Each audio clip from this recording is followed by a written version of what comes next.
Friends, कल हम लोगों को होल और लीवर के बारे में पढ़ रहे थे कि किस तरीके से एक होल उत्पन्न होता है सेमीकंडक्टर में और किस तरीके से एक रिवर्स उत्पन्न होता है। ठीक है, तो इलेक्ट्रॉन निकलता है तो उसमें होल हो जाता है और जहाँ पर वो जो इलेक्ट्रॉन बैंड है उसमें वो इलेक्ट्रॉन आ जाता है और नीचे क्या हो जाता है, संयोजी कक्ष में होल उत्पन्न हो जाता है। ठीक है, आगे पढ़ेंगे अंतरअर्धचालकों फर्मी संख्या। ठीक, एक वैज्ञानिक हुए हैं फर्मी का, कौन है? फर्मी दिया। एक वैज्ञानिक हुए हैं फर्मी दिया, तो उनकी सिद्धांतिकी जो है, उनकी सिद्धांतिकी के अनुसार जो अर्धचालक होते हैं वो उनकी सिद्धांतिकी के अनुसार वर्क करते हैं। ठीक, क्योंकि किस तरीके से वर्क करते हैं? अर्धचालक में जो इलेक्ट्रॉन होता है वो निकलता है, अर्धचालक में जब इलेक्ट्रॉन निकलता है तो पाउली के अपवर्जन नियम के अनुसार है। किस तरीके से? पाउली के अपवर्जन नियम के अनुसार। पाउली का अपवर्जन नियम क्या है? पाउली का अपवर्जन नियम है किसी भी कक्षा में या किसी भी कोष में जो इलेक्ट्रॉन है, एक इलेक्ट्रॉन या दो इलेक्ट्रॉन होंगे वो एक समान तरीके से व्यवहार नहीं करेंगे। मतलब प्रत्येक इलेक्ट्रॉन एक अलग अलग तरीके से एक अलग अलग कक्षा में पाया जाता है, तो प्रत्येक दो इलेक्ट्रॉन कभी भी एक दूसरे के अनुसार बिहेव नहीं करेंगे। वो कैसे होते हैं? वो हमेशा एक दूसरे के विपरीत होते हैं। क्यों? क्योंकि आखिरी जो कक्षा होती है उसमें इलेक्ट्रॉन वर्क करते हैं, एक ऊपर को और एक नीचे की दिशा को वर्क करता है। एक +1/2 रहता है, एक -1/2 रहता है। यही तो है ना उसमें जो उसमें आप लोगों ने पढ़ा होगा केमिस्ट्री में, जो SEBF कक्षाएं थी। ठीक, उनके बाद आप उनकी संख्या निकाल देते, N, L, N, S निकाल देते। तो यहाँ पर जो L होती है ना, चक्रण, क्या कहते हैं इसको? चक्रण क्वांटम संख्या, ये तो कहते हैं ना चक्रण क्वांटम संख्या। तो जो S चक्रण क्वांटम संख्या होती है ये हमेशा कैसी होती है?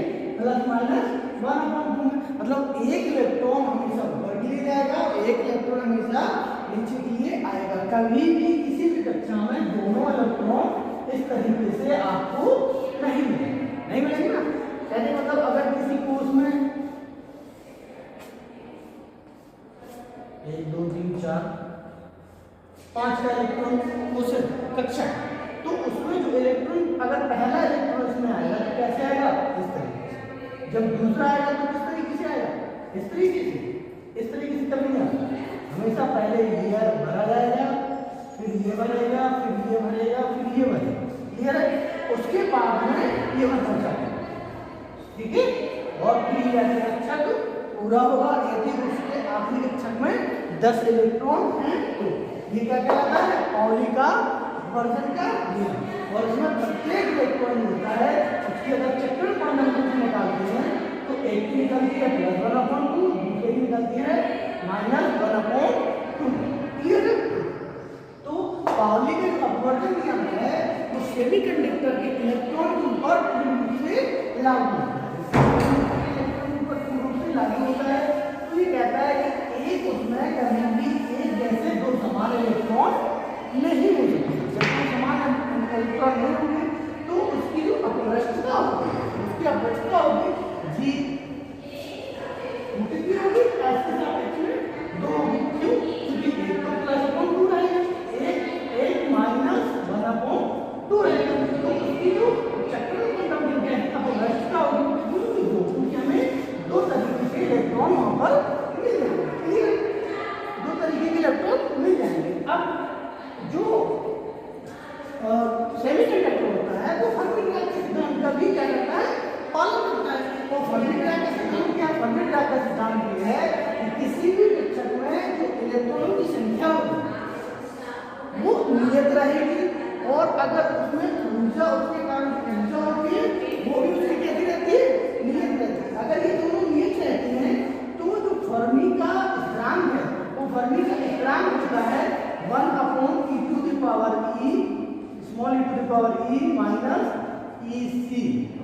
EF। फर्मी स्थिरांक कहते हैं EF को, EF/kT+1 कितना रहता है? तो उसका जो फर्मी स्थिरांक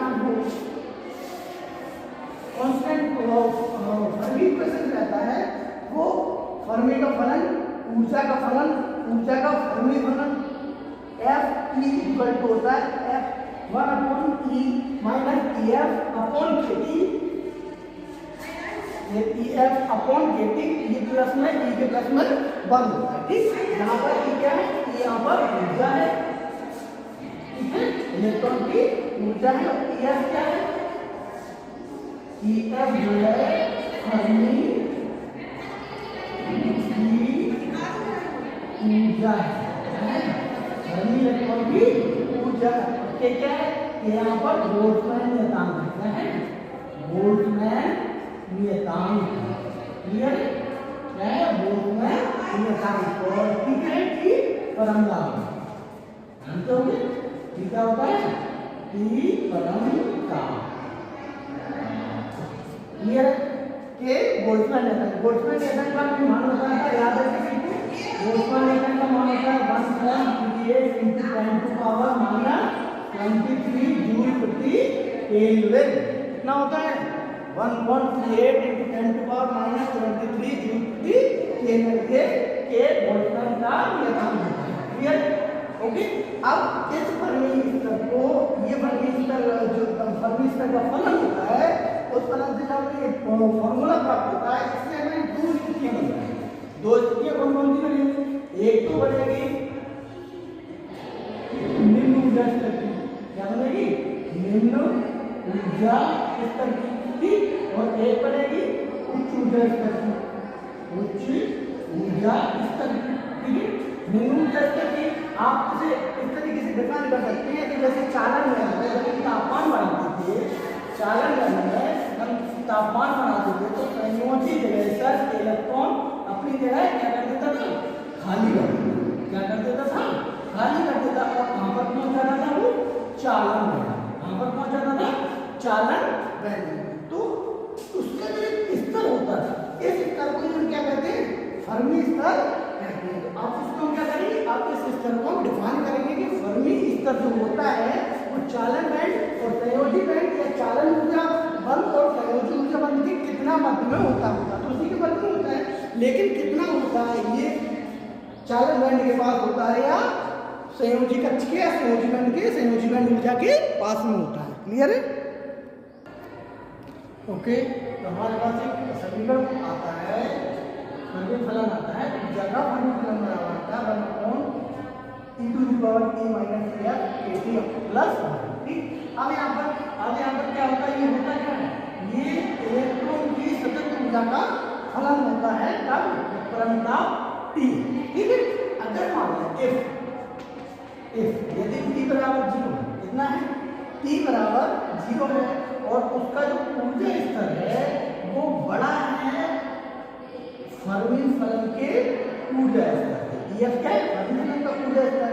यदि E बड़ा है EF से, तो यहाँ से E में से EF बढ़ जाएगा, E बराबर 0 आ जाएगा, तो ये कितना आ जाएगा, 0 आ जाएगा, कितना आ जाएगा, ये 0। जब ये 0 आ जाएगा तो इसका पूरा फलन EF बराबर कितना आ जाएगा, EF E, जब ये 0 आ जाएगा तो F बराबर कितना आ जाएगा, D आ जाएगा। E बड़ा है EF से, तो यहाँ पर जो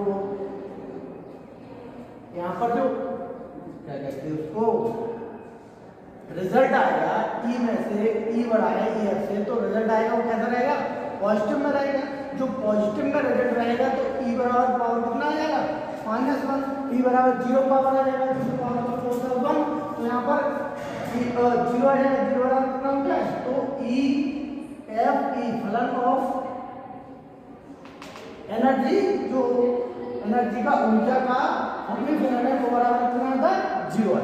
ठीक है, और यदि जो ऊर्जा स्तर है, फर्मी का जो ऊर्जा स्तर है उसका मान बड़ा है एनर्जी से, उसका मान कैसा है, उसका मान यदि बड़ा है एनर्जी स्तर से तो ये माइनस में आएगा, क्योंकि यह ज्यादा होगा एनर्जी स्तर से, तो माइनस में आएगा। और माइनस में जब ये आता है, T बराबर तो 0 है, जब ये माइनस में आता है तो यहाँ पर ये इसकी जो वैल्यू होगी, इसकी पूरे की वैल्यू कितनी हो जाएगी, इस पूरे की वैल्यू जब माइनस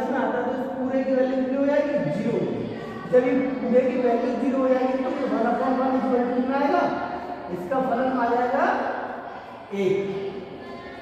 क्लियर है? इसका जो फलन आएगा जब f बराबर f बड़ा होगा e से तो इसका फलन आएगा e। इसका मतलब ये होता है कि यदि ऊर्जा स्तर जो होते हैं ना, क्या फर्मी ऊर्जा स्तर, यदि फर्मी ऊर्जा स्तर यदि फर्मी ऊर्जा स्तर अधिक है, कितना है, अधिक है। अधिक कहाँ पर होगा, अधिक होता है हमेशा संयोजी में। कहाँ पर, संयोजी में। तो जब फर्मी ऊर्जा स्तर अधिक है मतलब संयोजी में है तो उसके इलेक्ट्रॉन कहाँ रहेंगे, सारे संयोजी में भरे हुए रहेंगे। कहाँ रहेंगे, सारे संयोजी इलेक्ट्रॉनों में भरे हुए रहेंगे। और यदि उसका फर्मी ऊर्जा फर्मी ऊर्जा उसकी नॉर्मल ऊर्जा से कम है, कहाँ है, नॉर्मल ऊर्जा से कम है, तो फलन कितना माना था, 0। कम होने का मतलब 0 मतलब होता है उसमें फर्मी ऊर्जा में जब 0 मान आता है तो वो तब संयोजी इलेक्ट्रॉन में कुछ भी नहीं होगा। क्या होगा, संयोजी इलेक्ट्रॉन में कुछ भी नहीं होगा। कुछ भी नहीं होगा तो क्या होंगे, होल होंगे। होल का मतलब वो इलेक्ट्रॉन त्याग चुका होगा, मतलब वो ऊर्जा स्तर जहाँ से फर्मी ऊर्जा स्तर तक रहता है तब तक सारे इलेक्ट्रॉन संयोजी कक्ष में रहते हैं, संयोजी बैंड में रहते हैं। तो जब उस ऊर्जा से मान जब ताप का मान T का मान धीरे धीरे बढ़ता जाता है तो वो सारे इलेक्ट्रॉन अपने संयोजी जगह पर क्या है, 0 मतलब एक इलेक्ट्रॉन नहीं रहेगा तो वहां पर होल उत्पन्न हो जाएगा। क्लियर? ओके, तो अब इसको हम इस तरीके से देखते हैं। ये तो यहाँ तक टर्मिनोलॉजी है, इसके आगे की टर्मिनोलॉजी ऊपर डिपेंडेंट है। ये एक चित्र बनाए गए हैं परंपरा के बेस पर, के बेस पर। इसमें टी का बेस क्या है, परंपरा से हम क्यों मानते हैं तो फर्मी ऊर्जा स्तर का मान जो है ईवी का मतलब होता है जो उसकी न्यूनतम ऊर्जा होती है चालन बैंड, जिसकी चालन बैंड, जिसकी चालन बैंड में ही तो इलेक्ट्रॉन होते हैं। चालन बैंड से नीचे क्या होता है, उसके नीचे संयोजी होती है। चालन बैंड की न्यूनतम ऊर्जा होती है ये। जब परंपरा पूर्ण होता है तो चालन बैंड की ऊर्जा फलन यहाँ तक होता है, और जब चालन बैंड की ऊर्जा को हम धीरे धीरे फर्मी फलन की ऊर्जा तक लाते हैं तो धीरे धीरे क्या होता है, यहाँ से यहाँ की ओर घटता जाता है, यहाँ से यहाँ की ओर घटता जाता है। परंपरा धीरे धीरे डाउन होगा और डाउन होकर यहाँ पर क्या हो जाएगा, यहाँ पर परंपरा बिल्कुल पूर्ण हो जाएगा। क्योंकि यहाँ पर अगर परंपरा पूर्ण होगा तभी तो हमारे सारे इलेक्ट्रॉन इसी में रहेंगे, तभी तो हमारी सारी ऊर्जा यहाँ पर रहेगी। और अगर परंपरा को हम बढ़ाएंगे, परंपरा को ऊपर ले जाएंगे तो हमारे इलेक्ट्रॉन में से हमारे संयोजी इलेक्ट्रॉन को छूटने लगेंगे और यहाँ पर होल उत्पन्न हो जाएगा और यहाँ पर आयन कहाँ पे आ जाएंगे, चालन में। तो हमारी ऊर्जा भी कहाँ पहुँच जाएगी, पूरी चालन बैंड पर पहुँच जाएगी। क्लियर है? अगर इसको उसके तरीके से लिखते हैं तो हम उस फिगर्स की वजह इस फिगर की वजह से अगर हम उसको डिफाइन करें तो और हम आगे लिख सकते हैं। ठीक है, पहले जो देखते हैं उसके बाद लिखते हैं।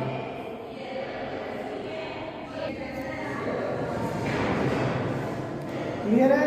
तो जब हम इस ऊर्जा को ईवी पर निकालते हैं तो ईवी बराबर कितना होगा, इस फर्मी फलन को जब हम ईवी पर निकालते हैं तो ईवी बराबर होगा 1/e to the power EV minus EF KT plus 1। Clear है? और अगर इसी फलन को हम कहाँ पर निकालते हैं, EF पर निकालना है या फिर हम कहाँ पर निकालना है, EC पर निकालना है तो कितना होगा, तो उसी तरीके से हो जाएगा EC इक्वल टू EV पे निकाला हम निकाल देंगे इसका फलन कहाँ पर, EC पर। C कहाँ पर है, जो आखिरी पर जहाँ पर परंपरा कितना हो जाता है, परंपरा हो जाता है 0। तो कितना निकलेगा, e to the power EC minus EF KT plus 1। Clear है? ये दोनों फॉर्मूले आ जाएंगे, इन दोनों फॉर्मूलों को फिर हम आगे सॉल्व करेंगे। क्लियर है? तो ये दोनों समीकरण आ जाते हैं, E बराबर और E एक निम्न ऊर्जा स्तर पर चालन करने की निम्न ऊर्जा है, और दूसरी ईसी बराबर क्या है, ईसी बराबर है, और जो संयोजी बंध है उसकी मैक्सिमम ऊर्जा। क्लियर है, संयोजी बंध की मैक्सिमम ऊर्जा। ठीक, अब हमने देखा था कल जब हम इलेक्ट्रॉन में होल और वर्गी का व्याख्या कर रहे थे, तो उसमें देखा था कि एक पॉइंट भी बताया था आपने कि जितने इलेक्ट्रॉन जाएंगे संयोजी कक्ष से, जितने इलेक्ट्रॉन जाएंगे संयोजी उसमें उतने ही होल उत्पन्न होंगे, या उतने ही होल उत्पन्न होंगे जितने चालन बैंड में इलेक्ट्रॉन जाएंगे। मतलब चालन बैंड में इलेक्ट्रॉन जाने और संयोजी बैंड में इलेक्ट्रॉन होल उत्पन्न होने की प्रायिकता थी कितनी थी, बराबर थी, हमेशा एक रहेगी। कितनी रहेगी, हमेशा एक रहेगी। जो फलन होता है ईवी, ये कितना रहेगा, हमेशा ईवी और ईसी इन दोनों का जो फलन रहेगा, फलन वो हमेशा कितना रहेगा, एक रहेगा। कितना रहेगा, एक रहेगा। अगर आप इसमें दोनों को मान रख देते हैं तो दोनों के मान रखने के बाद में हम इसे ऐसा लिख सकते हैं 1/e⁻ ईसी, ईसी जो है ना, EC minus EV, EC minus EF केटी प्लस 1 प्लस ये माइनस बराबर के, अगर हम इसको उस तरफ भेज दें तो बराबर हो जाएगा 1 माइनस ईवी। ईवी कितना है हमारा, इतना, तो इसे लिखेंगे 1/1 equal to EV minus EF Katie plus 1। Clear है, ओके। अगर हम इसको सॉल्व करना चाहें तो सॉल्व कैसे करेंगे, इसको हम सॉल्व करेंगे, यहाँ ऐसे हमारा रहेगा हमारा e⁻ माइनस ईएफ केटी प्लस 1, ये आ जाएगा। तो इस तरफ कितना ही बचेगा, -1 बचेगा, ये इससे कैंसिल हो जाएगा ना। e⁻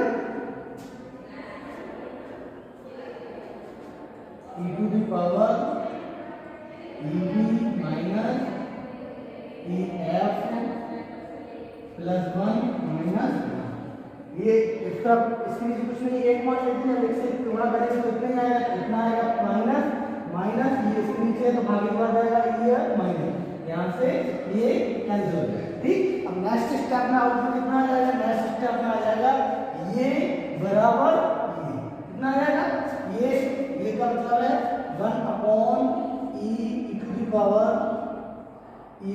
minus EF KT plus 1 equal to कितना आएगा, इक्वल टू आएगा इतना e⁻ minus EF KT plus, तो कैंसिल हो जाएगा upon e⁻ EV minus EF KT plus, यहाँ से ये कितना आ जाएगा, इतना, यहाँ पर अपॉन केटी। क्लियर है, यहाँ पर ये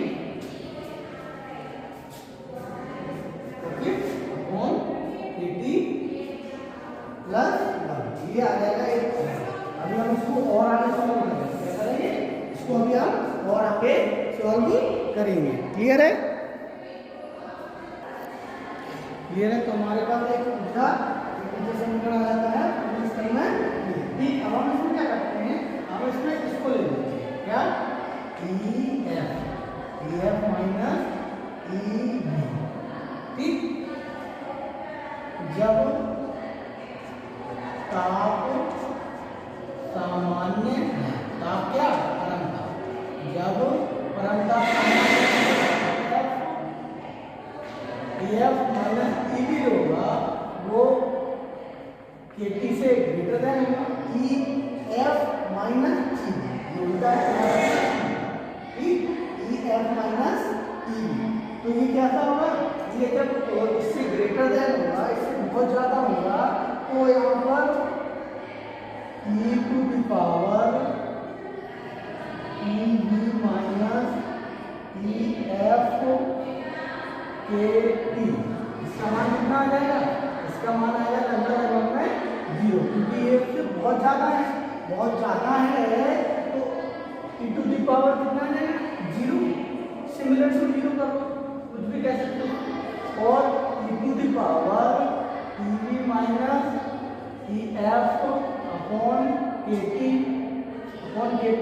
प्लस 1, अगर हम इसमें जोड़ रहे हैं, इसमें अगर हम 1 जोड़ रहे हैं तो इसका मान कितना आ जाएगा, इसका मान सिमिलर टू 1 आ जाएगा, इसका मान तो हमारे पास 0 है, तो इसके जोड़ में 1 जोड़ दें तो सिमिलर टू कितना आ जाएगा, सिमिलर टू 1 आ जाएगा। इसी प्रकार यदि ef minus ef fc minus ef ec minus ef, अगर ये ग्रेटर देन है kt, ये सीधा ये उल्टा लगा है, ग्रेटर देन kt के उसमें कितना आ रहा है 0, ये सीधा लगा है। ये अगर kt के ग्रेटर देन है तो e to the power ec minus ef upon kt, ये अपॉन kt इतना, ठीक, इतना आई के बराबर में हो जाएगा, इतना बराबर हो जाएगा जब EF जो है EF minus EC greater than kt, greater than का मतलब होता है अधिक से अधिक, क्लियर है। तो जब ये बहुत अधिक है EC माइनस EF kt से ये बहुत अधिक आता है तो इतने का जो मान होगा वो डिपेंड करेगा, इतने का मान होगा वो 1 से बहुत अधिक आएगा, इतने से 1 से बहुत अधिक आएगा। या फिर हम इससे ऐसा लिख सकते हैं कि अगर हम इसमें एक जोड़ भी दें जो हमारा नीचे आया है, अगर हम इसमें इतना जोड़ भी दें EC minus EF upon kt, अगर हम इसमें एक जोड़ भी दें ये वाला, ये 1 से बहुत ग्रेटर देन है, अगर हम इसमें जोड़ भी दें तो इसको कोई भी फर्क नहीं पड़ेगा, तो हमेशा कितना आएगा E equal to EC minus EF upon kt, ये इसमें के बराबर ही होगा, क्लियर। अब हम इनका मान रखते हैं इसमें अपनी इक्वेशन में हम इसका रखते हैं 9, इसका मान रखेंगे तो 1 अपॉन, इसका मान कितना है, इसका मान आ रहा है कितना, तो 1 upon e to the power EC minus EF upon kt, clear, बराबर आ जाएगा ये बराबर कितना आ रहा है, ये बराबर आ रहा है इतने के बराबर में कितना आ रहा है, और इतने के बराबर में कितना आ रहा है 1, इतने के बराबर में आ रहा है 1 तो आ रहा है के बराबर, इनके जैसे कितना रहेगा, ये हो जाएगा e to the power EV minus EC upon kt, clear. और इतने के बराबर क्या निकला, इतने के बराबर में निकला 1, ये निकला तो इतने के सिमिलर टू का निकला, ठीक। तो हम इसको सिमिलर टू भी लिख सकते हैं, ऐसा लिख सकते हैं सिमिलर टू, एक निकला उसके अनुपात में किया आ जाएगा। अब इसको हम और सॉल्व करते हैं, इसको और सॉल्व कैसे करेंगे, हम यहाँ पर अगर e माइनस को ले, e का माइनस ले रहे हैं तो EF माइनस EC हो जाएगा 1 upon e to the power minus, यहाँ हमने कॉमन ले लिया तो ये EF माइनस EC हो गया अपॉन kt, जैसा ऐसा इक्वल टू करो सिमिलर में तो e to the power EV minus EC upon kt, clear है। इस तरीके से अब जब हम किसी की पावर माइनस में होती है तो हम उसको ऊपर ले जाते हैं तो प्लस में हो जाती है, जैसे 10 to the power minus 10 to the power 4 है, अगर किसी को उसमें हम इसको ऊपर ले जाएंगे तो 10 टू द पावर माइनस 4 हो जाएगा, अगर किसी की पावर 10 टू द पावर माइनस 2 है तो हम इसे ऊपर ले जाएंगे तो क्या हो जाएगा 10 टू द पावर 2 हो जाएगी। मतलब अगर नीचे से ऊपर ले जाते हैं तो काम में जाती है प्लस में या माइनस में, इसको हम चेंज कर सकते हैं। जैसे इसमें माइनस में आएगी तो हम नीचे ऊपर ले जाएंगे तो काम पहुंच जाएगी, ये पहुंच जाएगी प्लस में, तो हम ऐसा लिख सकते हैं e to the power EF minus e to the power EC upon kt similar to हो जाएगा e to the power EB minus EC upon k। Clear? ये आ गया। अब हम देख रहे हैं e टू द पावर ये भी है, e टू द पावर ये भी है, तो हम इसके बराबर में इसे ले सकते हैं। यहाँ से हम e को हटा देंगे, कोई दिक्कत नहीं, तो हम इसके बराबर में इसको ले सकते हैं। तो हमारा क्या फ्रैक्शन आ जाएगा, e to the power e को कैंसिल हो गया, ये आ गया EF minus EC upon KT is equal to कितना आ गया, EV minus EC EB minus EC।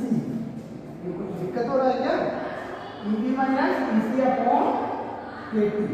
Clear है? ये गया हमारा नया फॉर्मूला। क्लियर है? इतना लिख लीजिए। इसके बाद अब फिर आगे से देखो, यही मैं कह रहा था ना, कोई दिक्कत हो रही है।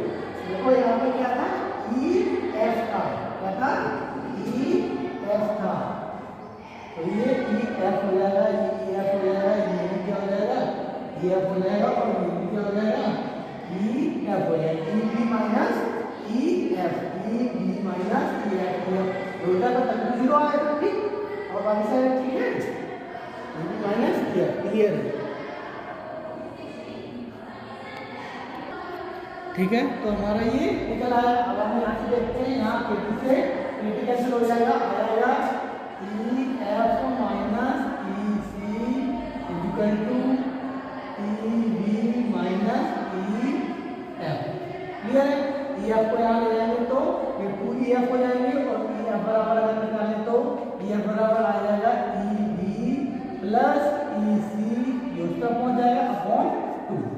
क्लियर है?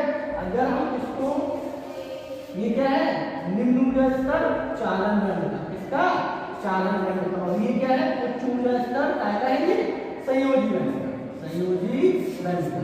अगर हम EF को ऊर्जा स्तर माने तो EF जो ऊर्जा स्तर होता है वो चालन बैंड और संयोजी बैंड के कहां पर होता है, मध्य में होता है। तो हम कह सकते हैं कि जो EF रहेगा, ठीक, वो संयोजित ऊर्जा मध्य ऊर्जा होगी, उसके कहां पर रहेगा, बीच में रहेगा। अपॉन 2EF का मतलब है जो मुक्त ऊर्जा होती है, जो संयोजित ऊर्जा होती है इलेक्ट्रॉन की, उसके कहां पर रहेगा, आगे पर। आगे का मतलब बीच पर। अगर हम इसे और इस अनुपात में देखते हैं तो मान लो यहाँ पर संयोजित ऊर्जा है, संयोजित ऊर्जा, ठीक है, यहाँ पर EC है, संयोजित ऊर्जा का उच्चतम ऊर्जा है, ठीक। और यहाँ पर ये क्या है, यहाँ पर ये चालन बैंड है, ये क्या है, चालन बैंड। तो यहाँ पर EB आ जाएगा, EB आ जाएगा। तो जो संयोजित ऊर्जा होती है EF होती है, वो कहाँ पर होती है, हमेशा इन दोनों के बीच में होती है। तो हम ये कह सकते हैं कि अर्धचालकों में जो संयोजी या फर्मी ऊर्जा स्तर होता है वो हमेशा चालन बैंड और संयोजी बैंड के बीच में या संयोजी बंद ऊर्जा के बीच में होता है। ये पूरा डेरिवेशन से अब इसके बाद नेक्स्ट क्लास में आगे पढ़ाएंगे। Thank you.